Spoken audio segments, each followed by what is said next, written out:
Welcome to the Software Process and Measurement Cast. Before we get going, poor work intake equals out of control. Out of control means high stress, you get less done. It's not good. Mastering Work Intake by Jeremy Willits and Tom Cagley is the path to bring order out of chaos. Buy a copy today, J. Ross Publishing or Amazon. The Software Process and Measurement Cast is on vacation for the next few weeks. Until then, we're revisiting some of the fabulous panel discussions we've had during the last 19 years. We'll be back on June 21st. We're looking forward to continuing the conversation. Back in March of 2020, as our world was shrinking and words like lockdown and Zoom bombing were becoming a reality, we recorded and aired SPaMCAST 597. Paul Laberge, Susan Parente, Ann Sweeney, John Voris, and I talked about how we could create or preserve interactions leading to serendipity, how teams would work. Remote working was new for many people. This week, we discuss what went well and what have we learned from nearly a year of working remotely. As the editor of SPaMCAST, it is my great pleasure to reconvene a group of people that have such great insight into people. The discussion is full of ideas to improve remote and hybrid working environments, but most of all, it is full of ideas to help respect people in tough times. The bios of the panelists, Ann Sweeney, John Voris, Paul Laberge, Susan Parente, are in the show notes. We've gone through them back in SPaMCAST 597. So I'm going to jump over and get us right into the meat today. So if you're ready to talk about people and how they work and how we can help them, it's time for the discussion. Paul, John, Joanne, Susan, welcome back to the Software Process and Measurement Cast. We, real early on in the world of COVID, sat down and talked about how the world will be different, ideas of serendipity we talked through, and how that might change. It's December. Some of us are still working from home. Some of us have always worked from home. The rules have slightly changed. What's different? So that is a good question, and actually quite hard to answer, because for some of us, nothing is different. It's continued. Here in the UK, we've had lockdown and we've come out of lockdown. We've gone back into lockdown. We've got fed up. We've bent the rules. We can't wait till we get out of lockdown, and we're not sure it will happen for a good 3 months. And so working from home, we've had to create proper offices that work. We've had to think about our chairs. A week or so ago, one of my friends was sort of asking my advice because she was having horrendous problems with her back. And I was trying to persuade her to invest in an office chair, one that, something that basic. And she was saying, I don't want to, I don't want to spend that money on an office chair. And I was thinking, but, you're talking about your long-term health. And so for me, it's people are beginning to realize that they've got to take responsibility for their home office, that their company may not step in and sort stuff out for them, that it's, their health, their life. And actually, I think that's a good thing.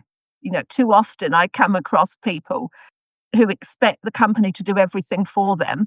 And then when it doesn't happen, they blame the company and have issues. Yeah, fair. That's a good point. I've noticed many changes operationally with the way teams collaborate and the way teams work ever since the beginning. And I had conceptions in our initial interview in terms of benefits and what good practices to put in place for making teams happy and so forth.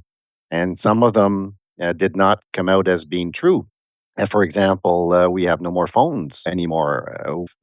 We have video conferencing, so people are not leaving voicemails anymore. They're sending messages through text. So the nonstop flow of work is continuous throughout the day, and we've noticed in my environment that there is no time for the virtual coffee pauses that we had put in place. People no longer attend those because they're constantly being pinged by their collaborators and workers and colleagues throughout the day.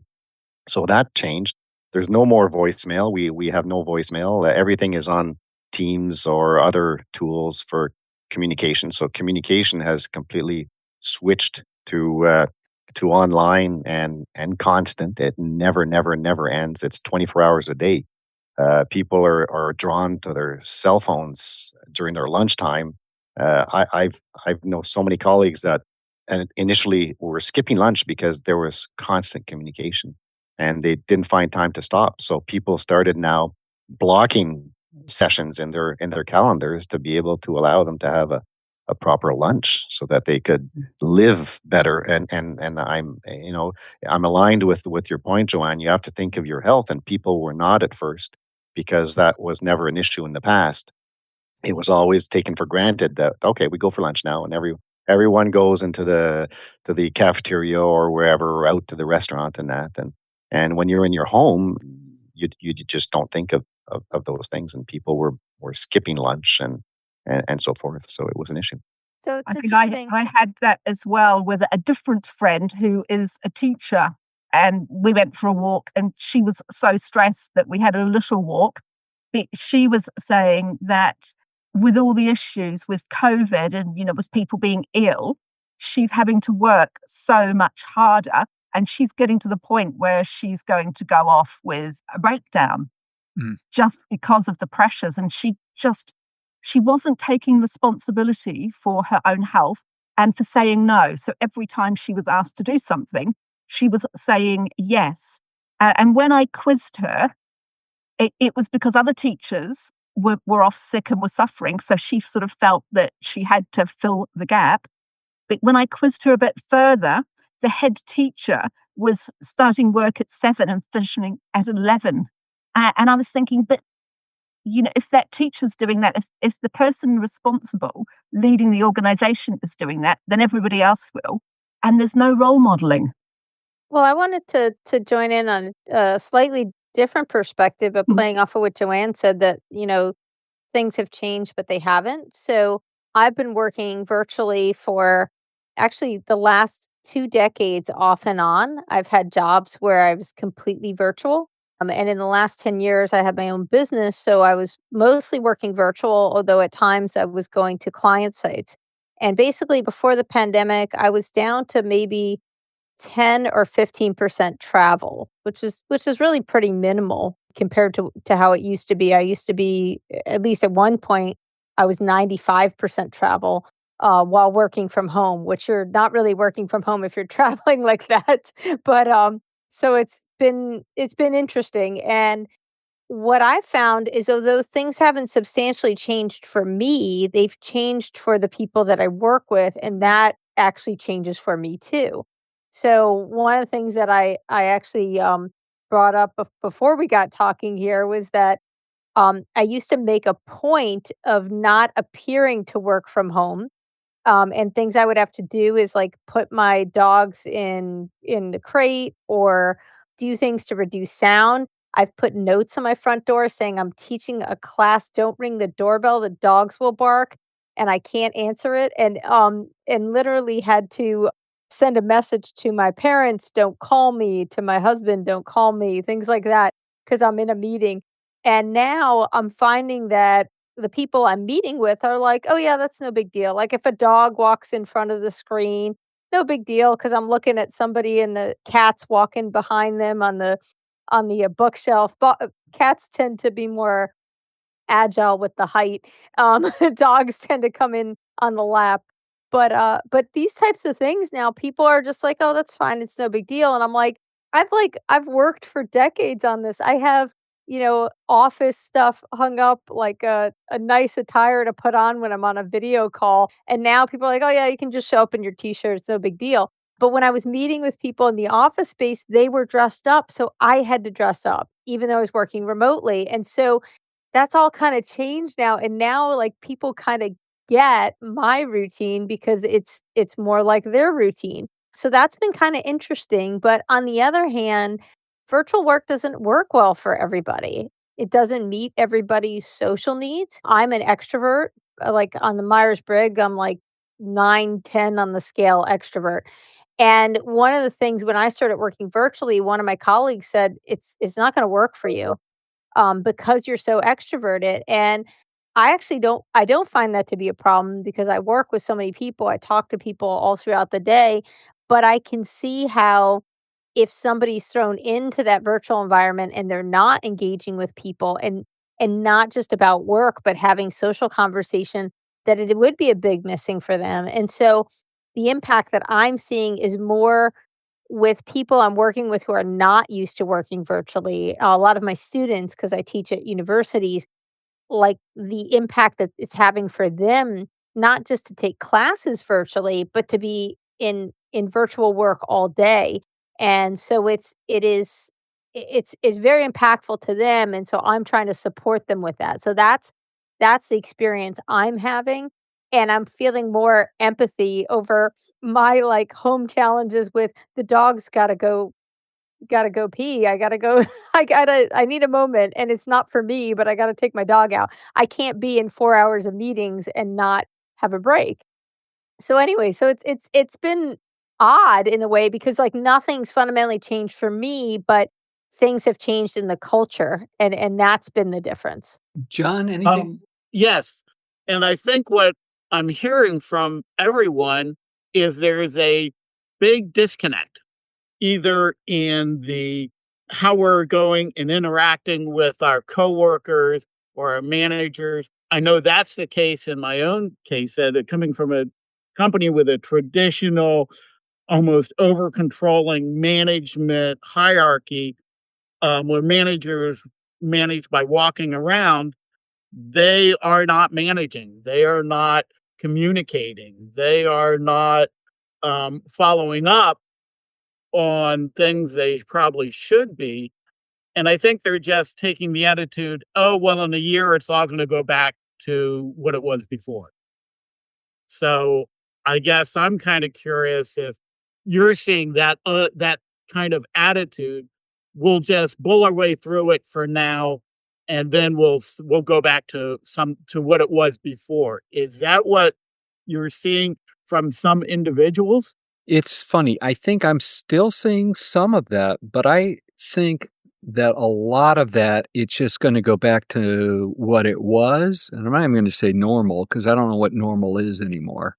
Maybe it never was normal, but I was talking to a friend the other day who they actually took all 8,500 of the people who work in downtown Chicago and called them in over the last month to say, you need to take your desk chair home. You need to take your monitors. And this is late in the game and we don't expect you back. We expect you to work from home for at least the next year. And probably we're going to start looking. Talk to another person who said, you know what? We have several floors of the Willits Tower which is the old Sears Tower. For those of you who don't know what the Willits Tower is, in Chicago, big organization. They're looking at downsizing their real estate to a quarter of one floor and just telling everybody else you're not coming back ever. They're still working. So I think some are thinking it'll go back, and probably some organizations, yours being one of them, John, probably will go back to something, but God knows when that's going to happen. How about the rest of you? Well, Tom, it's funny. I have been wanting this to happen for a long time because I have done virtual work and not the pandemic, the virtual work.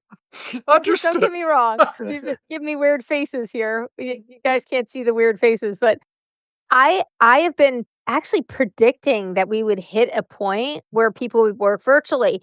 And I never thought about, it's a little bit of a Malcolm Gladwell's like tipping point. Like this was the unfortunate situation that put it into place.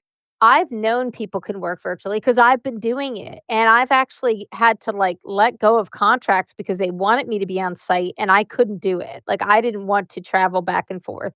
I live in Delaware, like, in Southern Delaware, and I do a lot of work in the DC area, and I do a lot of work in New York, and I don't mind traveling to those places, but I don't wanna go there every day, and I don't wanna live in those I like where I live, but I like working in those environments. I like the work that I do, but I wanna do it virtually. And I've personally experienced, hey, I'm on my VPN laptop.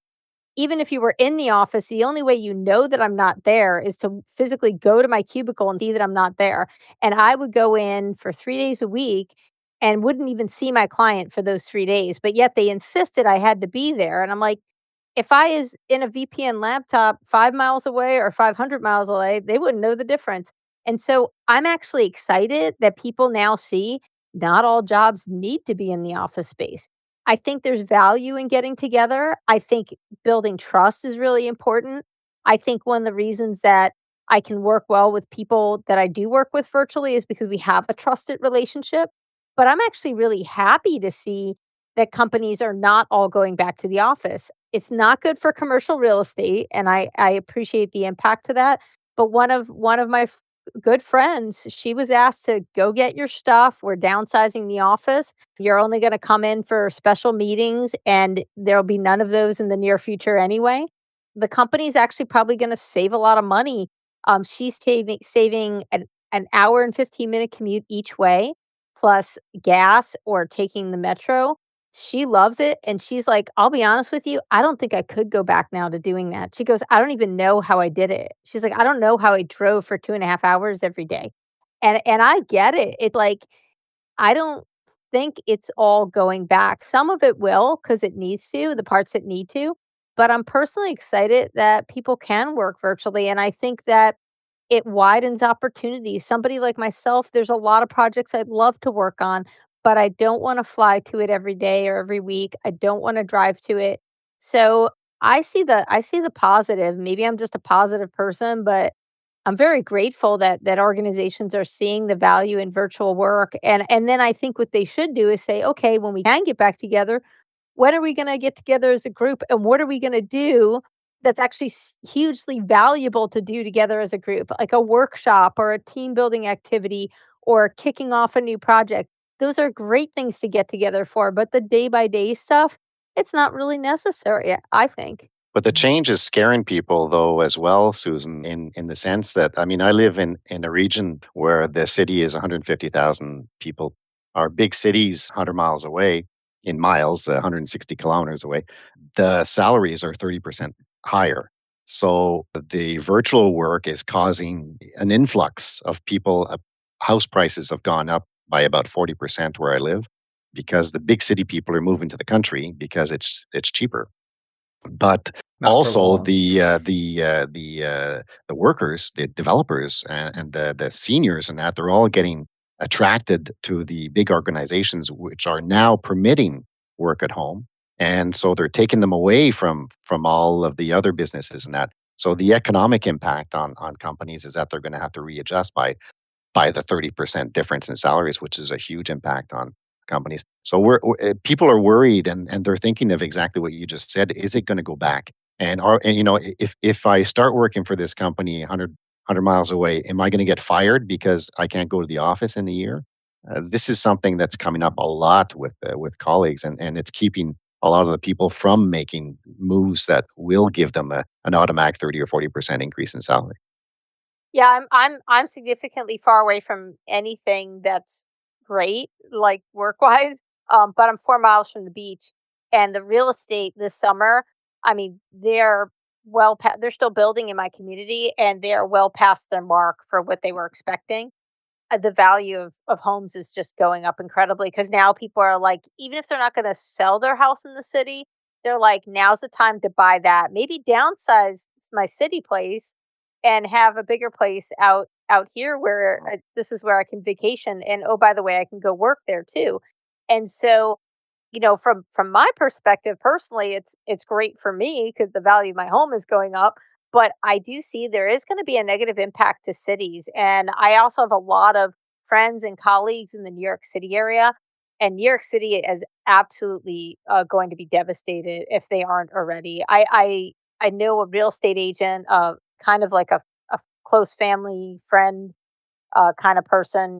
I actually kind of consider her family, real estate agent in Connecticut. And she is just like, could not be any busier because everybody is selling their house in Connecticut to people who live in New York City. And I don't know where the people in Connecticut are going to, but there's like, the houses are not staying on the market very long. It's like a week and they're gone. People are moving out of the city. I hear you can't get like a U-Haul, things like that. It's crazy. And so there's going to be a really significant economic impact, especially to cities. I really see that. That's an unfortunate aspect, and I don't wish that kind of ill thing. I like the idea that I could work for any company anywhere, that it doesn't matter where I live. That's just me personally because I love to be able to work anywhere and do anything, but I know where I want to live and I don't want to live in the city. And so, that's just my personal experience. I realize there's a major impact, but it is exciting from an opportunity perspective that you can pick people to work with based on who would be best to work with rather than by who is best in this location. Joanne? Can I go back to something that you mentioned a little while ago, Susan? And that is all about how do managers and leaders keep the relationship going within teams and organizations if people are not meeting up with each other. And for me, an organization is its people. And to be successful, it needs people to be committed to the organization and loyal to the brand. And if they're working from home and they're not really connected beyond their immediate team, they're not going to have that sort of mindset that says, I'm working for this company. It will be, I'm working for my customers, I'm working for my managers, I'm working for my team members. And it's a real challenge for leaders, especially as they've probably never thought of this before. They've taken it for granted. They've had big conferences every so often, but they rely on their team leaders and the sort of the next level of management up to create that credibility for the organization. And one of the issues with working from home is that we see that people are just focused on doing the job, not on being part of a team, having relationships with each other. And it was something you talked about before, that, people are not making time for virtual coffees because they're so busy doing stuff. And I see that if that continues, it will be a big issue for big companies because it's in the big established companies that more effort is needed to help people feel part of the organization and to help them feel valued and listened to and just contributing rather than just, outputs and doing stuff. I think that's an excellent point, Joanne. And when you're talking about that, I was kind of thinking about the balance of yin and yang. I I can't remember which one is which, but there's like sort of that balance of, doing the work, logical, organizational, and then the other part is the emotional content and the value of what you're doing, being part of a purpose, knowing what that purpose is. It is more difficult to do. You have to go out of your way because it doesn't happen organically in a virtual environment. You have to say, you know what, I'm going to spend an hour or two each week talking to somebody that I don't directly work with, but just checking in with them to find out what's going on for them, et cetera. The organization also needs to find effective ways to do that. And everybody says, oh, water cooler, have a water cooler. The water cooler worked because we would get thirsty and we'd have to go get water. So we have to like make a reason for people to go reach out and put themselves in an environment like that. I know I've done like fantasy football. That's like a fun thing to do, but there are things that we have to make a concerted effort for. And I realize that. And I know I also sometimes, like, I just got off a meeting with somebody and we spent the first 15, 20 minutes just talking about how was your Thanksgiving. That had nothing to do with our meeting. But I also realized for both of us, we don't really have a lot of professional connection with people other than when we talk to each other. Like, we don't because we work virtually like everybody else does now, it was kind of like that necessary, like the Monday after Thanksgiving, but for us it was Friday. And how was your Thanksgiving? What did you do? And you need to make time for that. And I know it seems like, oh, well, we don't have time for that in this meeting. But if you don't make time for that, then you're not doing that relationship building and you don't have that balance, that yin and yang balance. And I think that for me, I'm very conscious of it because I tend to be that person like, let me just get the work done. And so I consciously make time to do the chit chat, which may not seem important, but it is necessary. It's funny because this is the third time I've heard that comment over the past week or so, and that in reality, if we go back to how we were all taught to do meetings, especially in corporate environments, it was never to get rid of all that stuff. Just get in there, do the agenda, follow it, and boom, get done kind of stuff. And suddenly people have to do this touch base kind of stuff, or they tend to wander away. So I think you're on to something, Susan, in terms of finding a mechanism to actually, because you're right, Paul. I mean, you said your coffee, your coffee things that you were doing, you were so proud of those, and you did those for a while. And heck, I've seen organizations do. A lot of them don't. Everybody seems to be busy, whether that's fear or because there's lots of stuff to do. I don't know, but they don't do that anymore. So I think Susan has hit one in terms of, making sure we get some time to actually have those connections and meetings. Are there other things that we could or should be doing? Joanne, maybe you should start this one up. Yeah. So this may or may not answer your question. So with one of my clients, I was very concerned because their primary channels are either broadcast emails or Teams. And that was pretty much it, very, very limited for a global organization.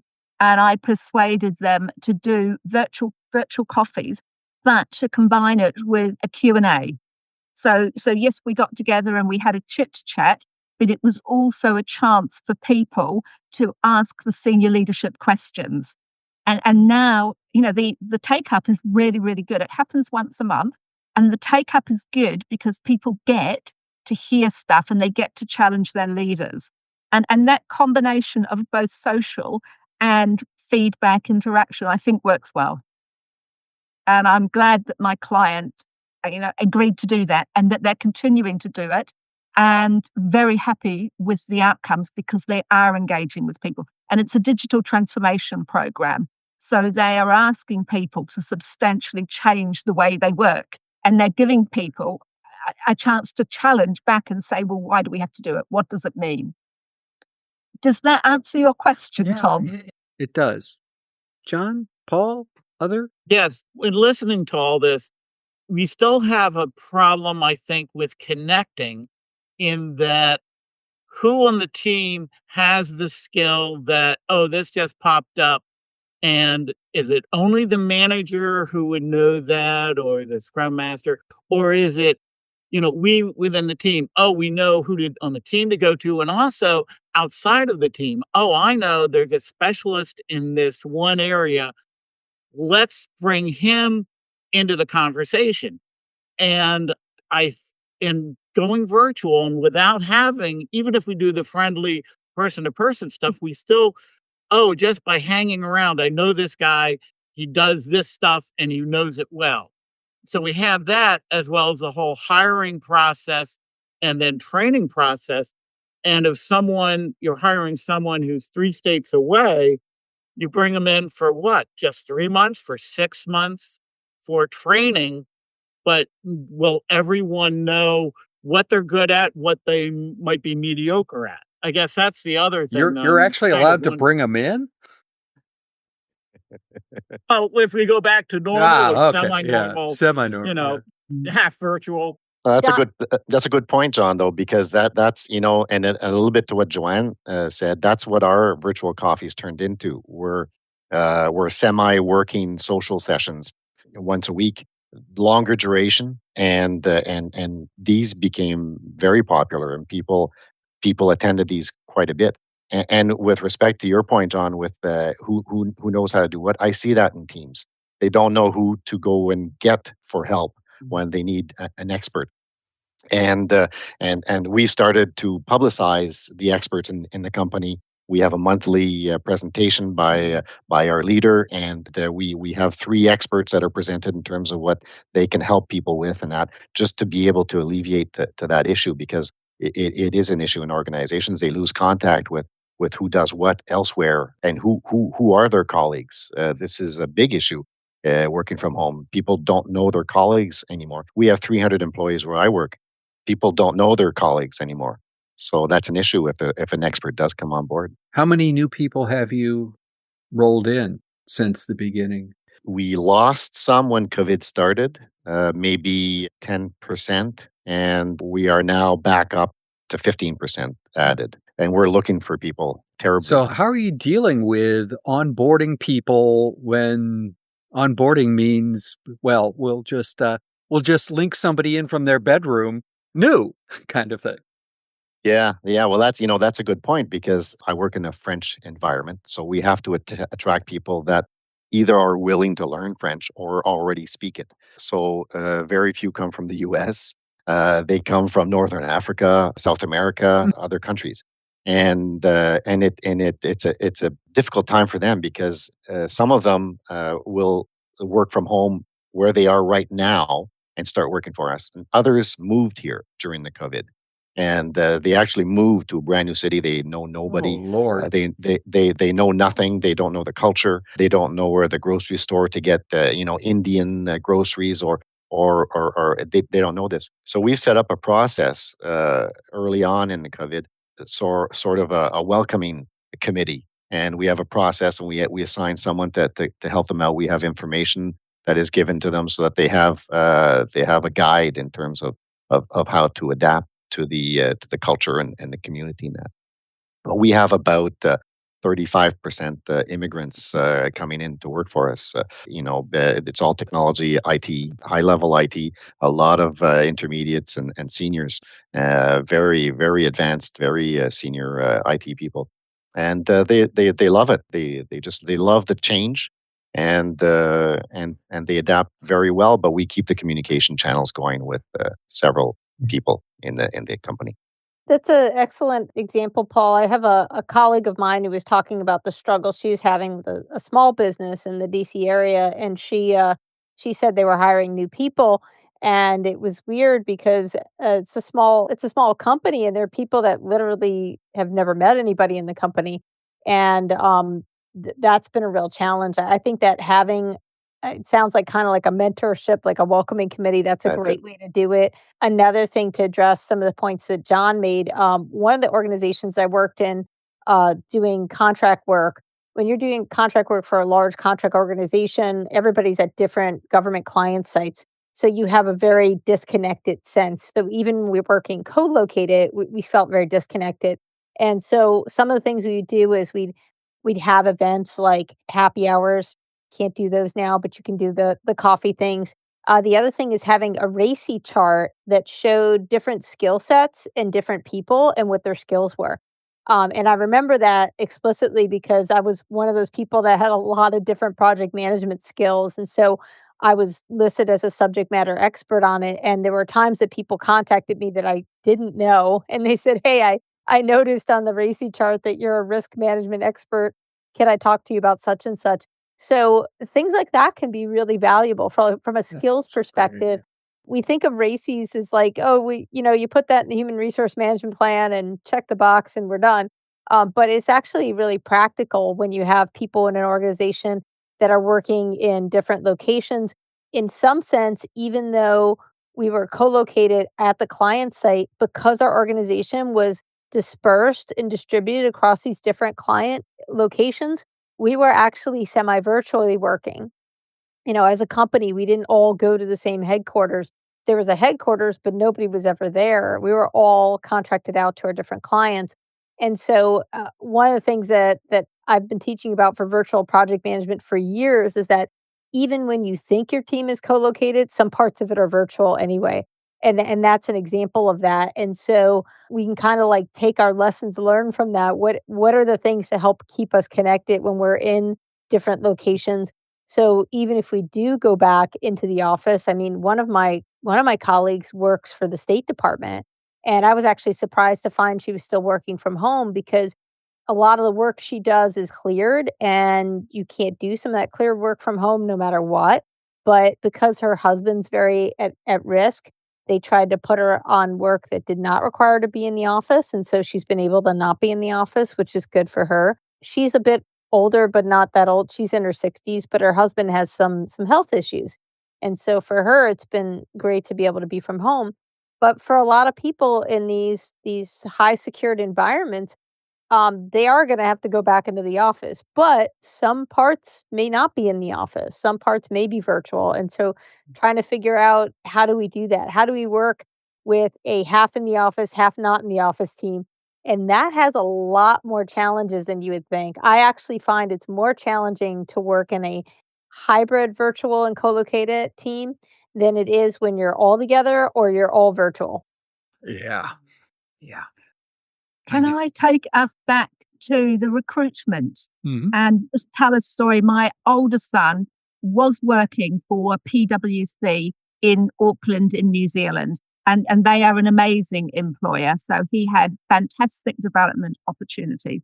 And about a week before COVID lockdown happened in Auckland, he resigned and accepted a job with a bank, and luckily they honoured the job. That meant that when he moved to a job in which he was working from home. And he talked about the issues. And one of the big issues was comparing it with PwC, where the person who had done his job before him was still around to train him. Whereas in the bank, the person who had done his job had resigned and gone somewhere else. And no one knew how to do his job. So there was no one to help him. He had to teach himself. It was a different role in a different organization.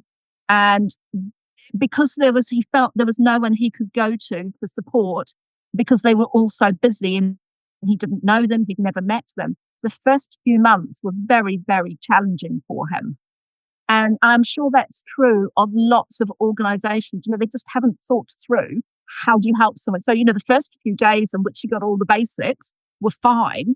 It was then when he needed to perform and deliver, he was really struggling. Yeah, I think we have just scratched the surface in terms of the new or the new normal. And I know people hate that whole idea of the new normal. What the heck is normal? But as the workplace changes, I think we're going to face new and interesting things. And that's why I enjoy hearing from lots of different people. We could probably go on for a ton of time. This has been absolutely marvelous.